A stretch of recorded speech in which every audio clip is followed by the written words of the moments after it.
Hi class, welcome back. Hope everybody's doing well. Today we're continuing on with Unit S, Simple Linear Regression, and we're taking a look on page, let's see, this would be page 163, and specifically then we'll be looking at pages S15, 16, 17, and 18. So that's where we're going today here. And this is just continuing on with what we did in the last one, where we were doing hypothesis tests on the slope and the intercept. And here we can say that we can extend that to coming up with confidence intervals for the slope and the intercept as well. Take a look at this guy right here. You've seen this before. This is a formula then for calculating a confidence interval for a mean.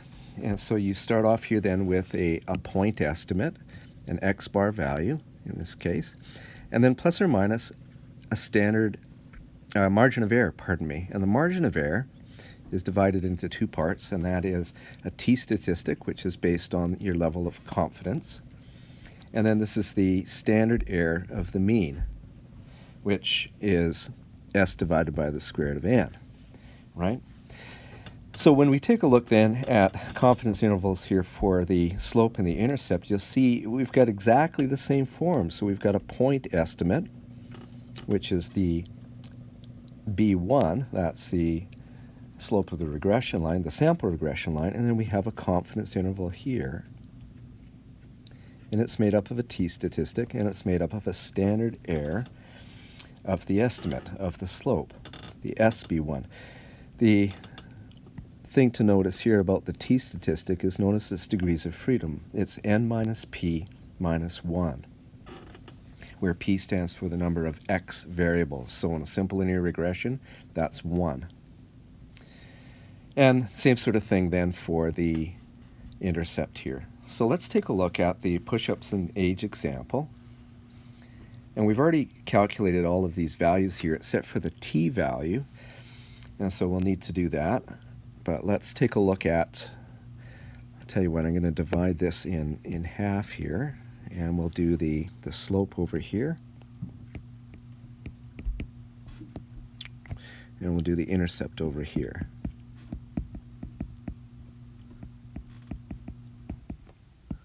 Right there. Okay. So for the slope, we've got B1 plus or minus t alpha over 2 n minus p minus 1 degrees of freedom times SB1. Now this particular guy here would be a t 0.025. That's assuming an alpha of 5%. Actually not assuming, it's given to us. We've got a 95% level of confidence. So that means an alpha of 5%.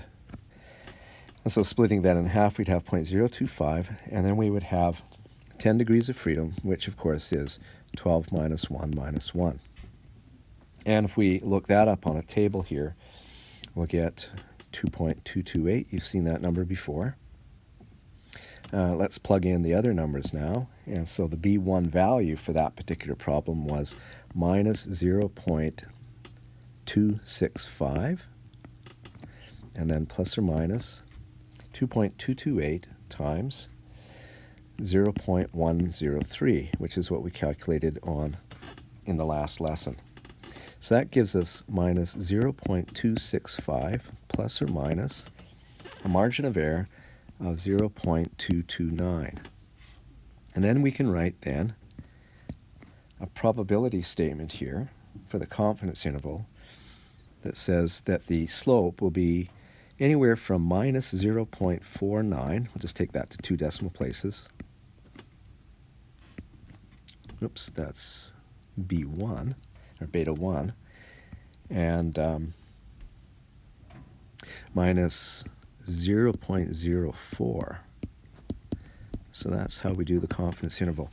Notice that both the lower bound and the upper bound are negative, and so the slope is significantly negative.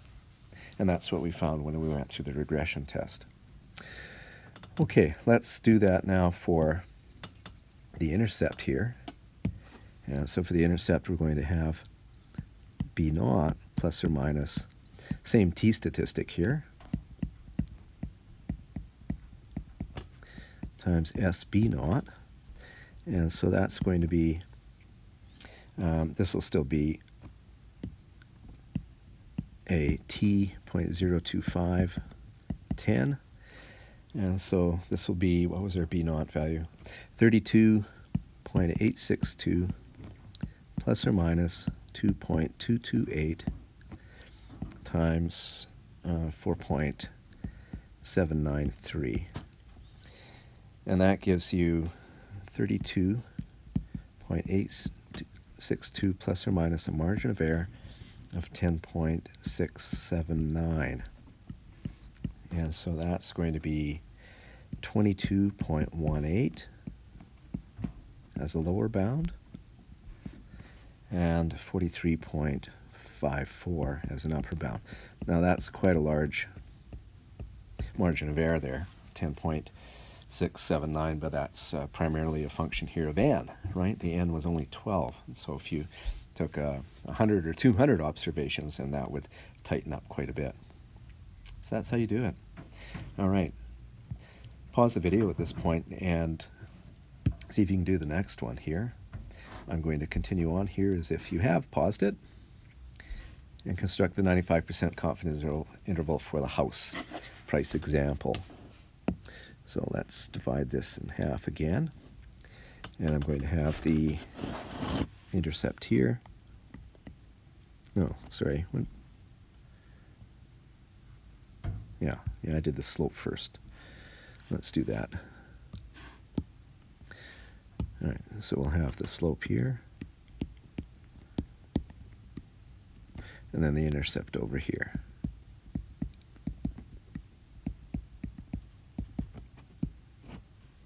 Okay, so over here then we've got B1 plus or minus T alpha over 2 n minus p minus 1 times SB1. Okay, this guy here will be a T.025, right? That's based on a 95% confidence interval. And then this is 6 degrees of freedom. Remember, that was 8 minus 1 minus 1. We had an n of 8 there. And that is, what is that number again? Oh, 2.447. And you saw that in the hypothesis tests. All right, so let's fill in the rest of the numbers here. B1 is 4.641 plus or minus 2.447 times 1.84, and that's going to be margin of error of 4.50. So that gives us then a confidence interval for the slope of plus 0.14 and plus 9.14, like that.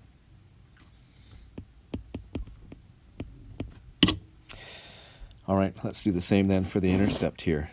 So we're going to have here then B1, B naught plus or minus T alpha over 2 n minus p minus 1 times S B naught. And so we're going to have B naught 71.02 plus or minus 2.447 times 40.47. Take a look at the last 2 or 3. Take a look at the other mini lessons that we've done in order to get those particular numbers there. That'll give us 71.02 plus or minus 99.03. That's a huge margin of error. So that gives us minus 28.01. Oops.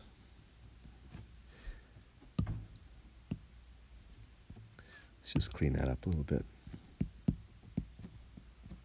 And an upper bound of, so that's minus 28 to plus 178.05. So that clearly is not significantly different from 0. That's such a large margin of error, but that's based on 8 observations, right? Okay, so that's how you do a confidence interval. I'm going to move on here and take a look at the Ftest on page 164 or page S16 here. All right, now the Ftest is going to be really important when we take a look at multiple linear regression. At this particular point here, we're talking simple linear regression, and what we'll find here is that all the information that's contained in an Ftest is actually contained in the individual test for the slope, which we saw in the last couple of units there. All right? But let's talk about this anyways. We want to introduce the concept here. It says in the next unit on multiple linear regression, the Ftest will be very important. It answers the question, do all of the explanatory variables, that's all of the x variables, taken together significantly explain y, or the variation in y? So when we're taking a look at a real estate problem, which we will in Unit M, we'll ask what determines the price of the house. That will be our y variable. And the x's will be things like the size in square feet. It'll be the number of rooms, the number of bathrooms, the number of fireplaces, actually, which turns out to be a pretty important variable. And the age of the house and all sorts of things like that. And so we're looking at all of those together, all of the x's together, and how much they explain the y, the variability in y there. Remember, that's what the r-squared was all about, and this is just actually an extension of this. And in fact, you'll see that the Ftest, the ANOVA test here, can be done with r-squared values as well. So the hypothesis is of this form right here, that all of the betas equals 0, with the exception of the intercept. So it's all of the slopes for each of the x's then. So beta 1, beta 2, beta 3, all the way up to beta k is equal to 0, against the alternative that at least one is not equal to 0. The population regression model is kind of a goofy looking one here. So we've got the y is equal to some intercept plus beta 1 times x1. So every variable, remember this is not one observation. This is talking about a variable, so the size of the house. And there might be 200 houses that we're looking at here in our data set. So that's the size variable, and then this might be the age variable, x2, and it's got its own slope, and so on. This might be the number of rooms, and it's got its own slope, and so on, all the way up to whatever the pth x variable is, plus epsilon I for the leftover error terms. Okay? So let's take a look then at, continuing on here, the alternative hypothesis. So this actually just continues on from here, is that at least one of the betas is not equal to 0. So it's just like when we did an ANOVA test before, and yeah, this is an ANOVA test. We haven't got away from ANOVAs here. In ANOVA before, remember, we tested that mu1 is equal to mu2 is equal to mu3 all the way up to mu k against the alternative, not that they're all different from each other, but at least one is different from the others. And so it's the same thing here, that at least one of the betas is not equal to, well, not the others, but they're not equal to 0. That's what we're testing. Because when a slope is equal to 0, it means that variable has no effect on y. It's not a significant variable. So by saying at least one of the variables is not equal to 0 means there's at least some important information here which describes y. All right? So now down here it says in a simple linear regression model you only have one x variable. So it would be, HO would be that beta 1 would be equal to 0. Against the alternative, it's always written this way, that it's not equal to 0. So it's the equivalent of a two-sided test. And again, when we're talking simple linear regression, there's no benefit of an F-test over a T-test.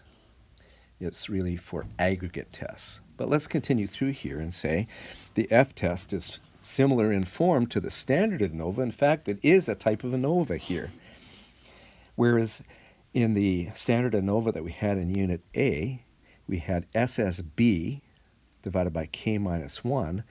In this case, then, we've got SSR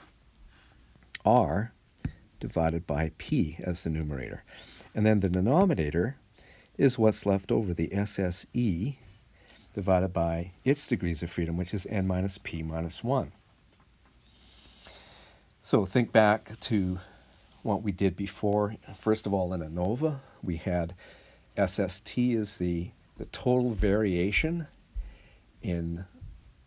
of the numbers, the numerator, anyways, of the variance term, and we broke it into two parts, the amount of variation between and the amount of variation within. And then we took a ratio of those two, adjusted by degrees of freedom, to get an F star value. Same thing here. We did this a few pages ago, where we looked at SST, the total variation in Y, so maybe the price of the house, right? That's the numerator of the variance formula for all the Y's.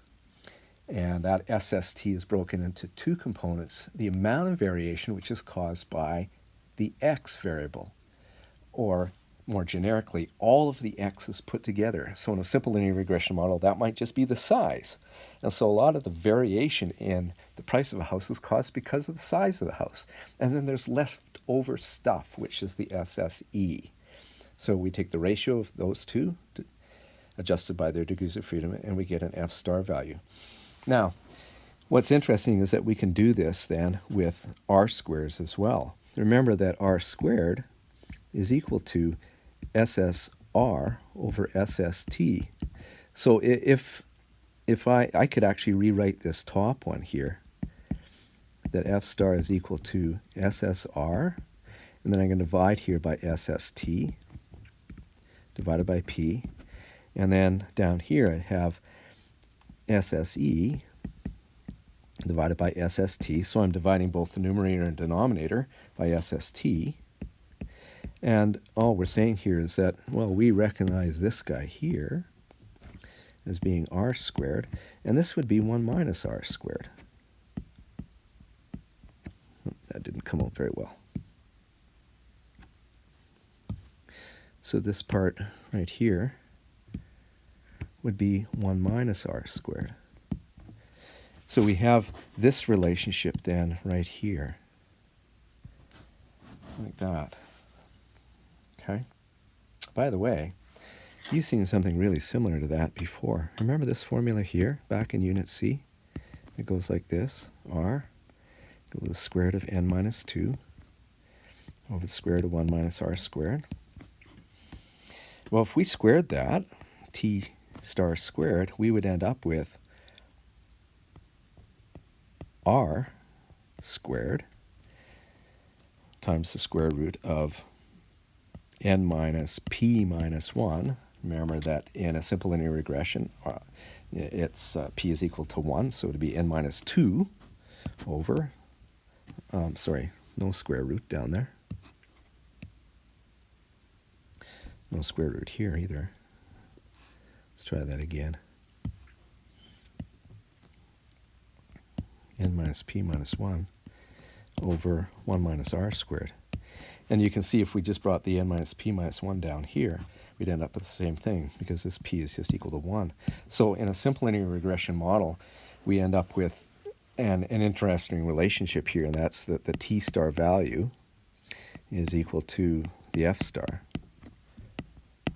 T star squared.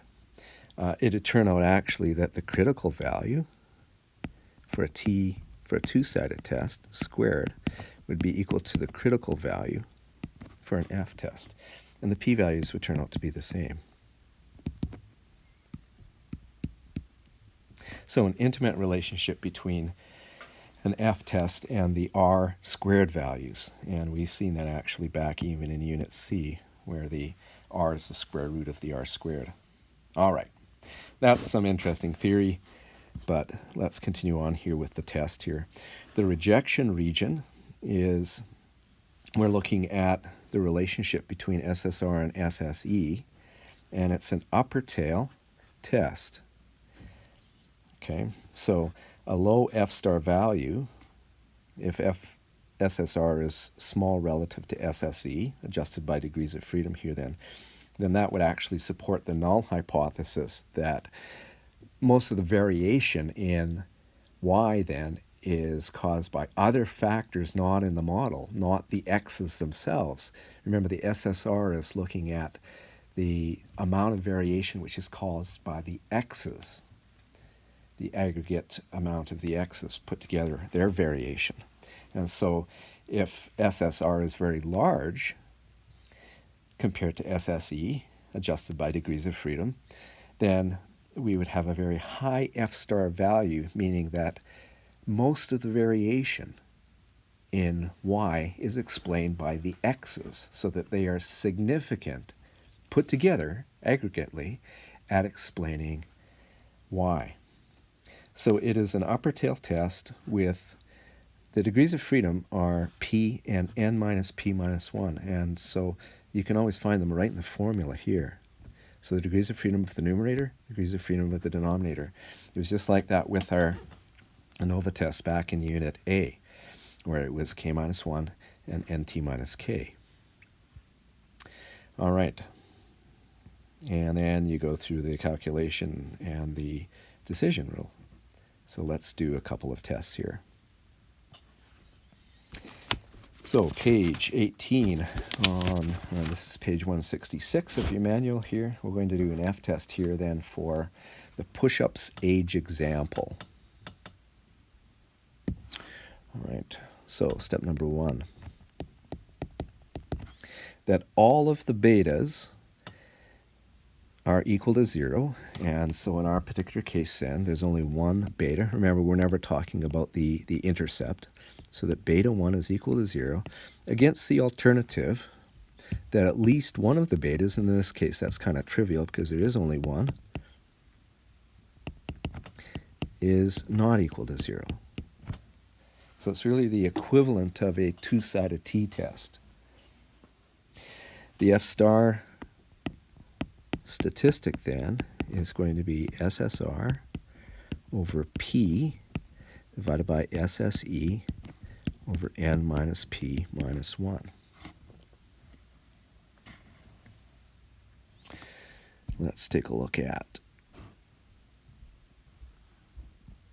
an F distribution like that. And this will be based then on, oops, how did I lose? Seem to have lost that. There we go. Okay. This is going to be based on P and N minus P minus 1 degrees of freedom. This will always be an upper tail F test. So we'll have 5% here. P is 1 in a simple linear regression, right? One X variable. In this case, it's the age. And then N minus P minus 1 was 10 in this case, right? So 12 minus 1 minus 1. So that is, if you look that up on a 5% F table, you get 4.96. Okay. Which, incidentally, is the square of 2.228 if you did this as a two-sided test, a two-sided t-test. All right. Where are we here? Step number 4.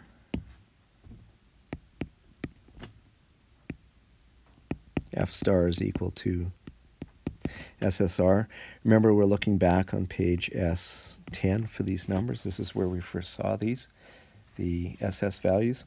So SSR, in that case then, was 339.92 divided by 1 over 514.33 divided by 10, and that comes to 6.61. By the way, if you take the square root of that, 6.61, then you're going to get the equivalent of the t star value, which we got on page S13. So it was minus 2.57. All right. And this turns out then to be over here, and so we're going to reject HO and then conclude that these are significantly, that X is a significant determinant of Y. Age is a significant determinant of push-ups. So that's how you do the F-test. Remember that it is trivial if you are talking about a simple linear regression model, because you can just do the t-test on the betas, on the beta 1, using the B1 value and the SB1 value. Well, before we leave this one here, just want to take a look at the F functions that we would be using to get the critical value. So the critical value,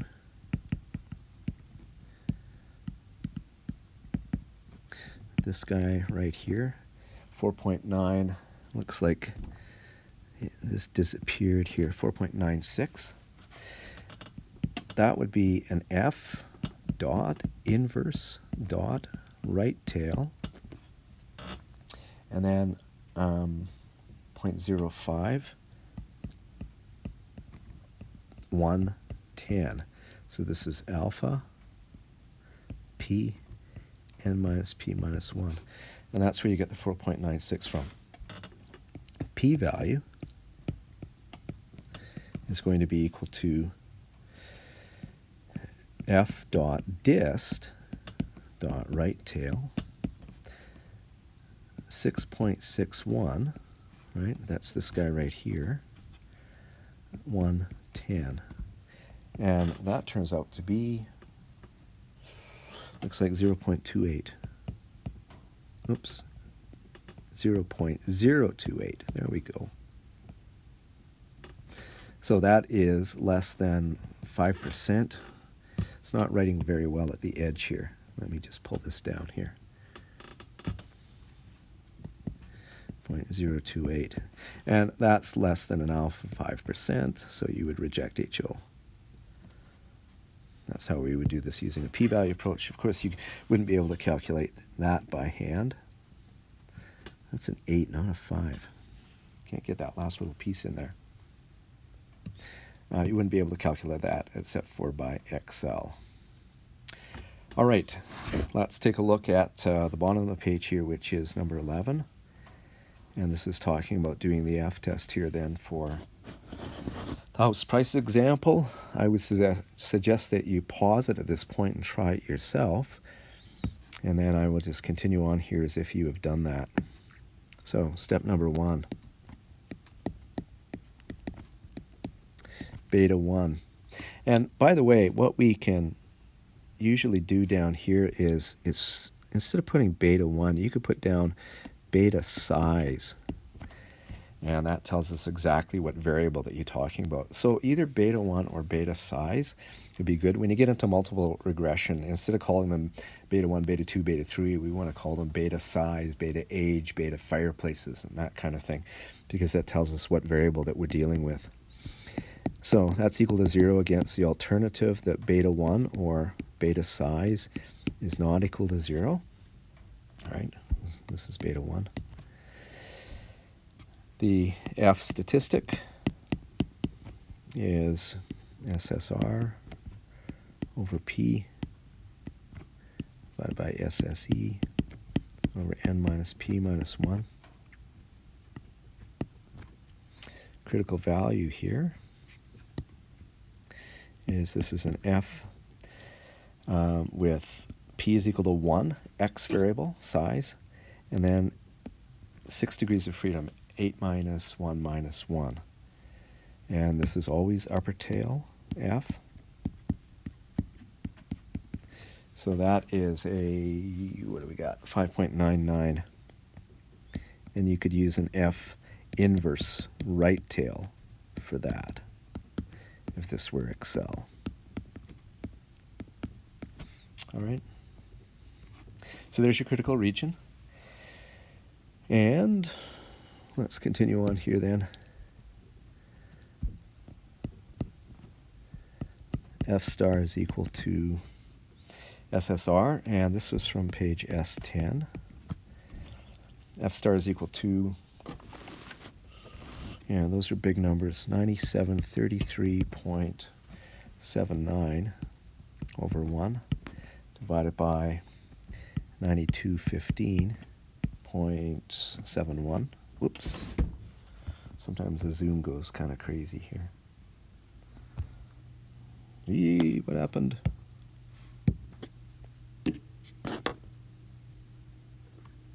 Sorry, folks. Okay, I thought I'd have to redo this page here, but be able to recover it fairly quickly. Divided by 6, right? N minus p minus 1. And that comes to 6.34. By the way, that's also equal to the r squared divided by p over 1 minus r squared over n minus p minus 1. So in our particular case, then, that was, what was the r squared value back there in page S10? It was 0.514 over 1 divided by 1 minus 0.514 divided by 6.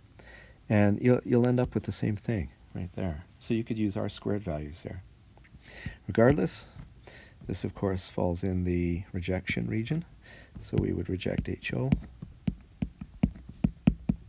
and conclude that size of the house is a significant determinant of the price of the house. And that is where I'm going to end the lesson today. Thanks for tuning in.